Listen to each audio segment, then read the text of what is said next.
mga tol. Matapos po majority draw po ang bigay po ng mga hurado sa labanan nila Manny Pacquiao versus Mario Barrios, ay nagsalita na po ang coach po ni Manny Pacquiao na si Boboy Fernandez. Dahil po si Freddy Roach po ang nasa gitna po ng ring mga tol. At si Boboy Fernandez ay nasa labas. At ni Boboy Fernandez mga tol, na siya sana sa loob ng ring. At si Freddy Roach ay sa labas. Pero ang ginawa po ni Freddy Roach mga tol, si Boboy Fernandez ay nasa labas. Kaya galit na galit itong si Boboy Fernandez mga tol. Lalo na may nakita na comments po ng isang Pinoy na sa round 4 pa lang daw ay labas dila na daw itong si Manny Pacquiao at hihingali na daw ang pambansang kamao. Diyan ay dagdag pa nga ni Boboy Fernandez mga tol. Pag makita daw niya itong Pinoy na nag-comment na ganun daw ang mangyari ng pambansang kamao Manny Pacquiao na labas ang dila, ay sasampalin daw niya. Sa sobrang galit po ni Boboy Fernandez mga tol, ay magawang sampalin daw niya itong Pinoy. Samantala ay nagsalita din itong pambansang kamao Manny Pacquiao pagkatapos po sa laban nila ni Mario Barrios mga tol.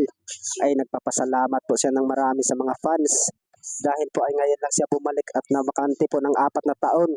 Pero ang pinapakita ni Manny Pacquiao mga tol ay ganun pa rin, ay walang pagbabago. Nandyan pa rin ang lakas ni Manny Pacquiao at bilis.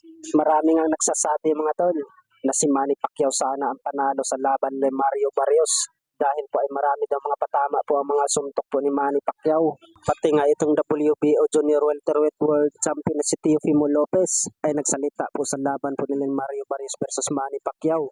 Ay banat po ng Teofimo Lopez mga tol na dapat sana panalo itong si Manny Pacquiao.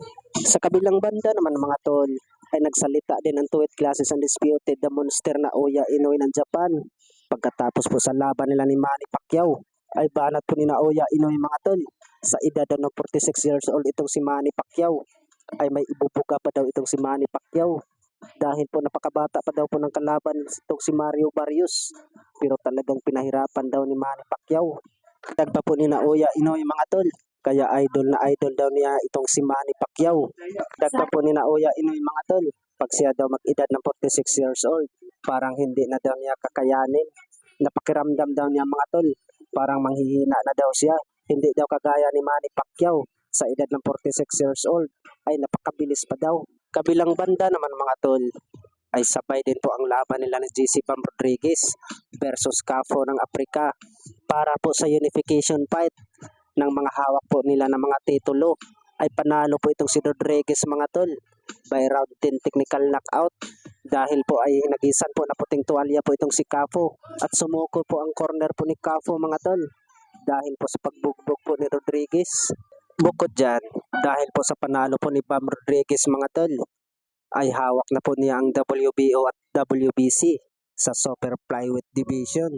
Ganap na po siyang Unified Champion mga tol at The Ring Magazine.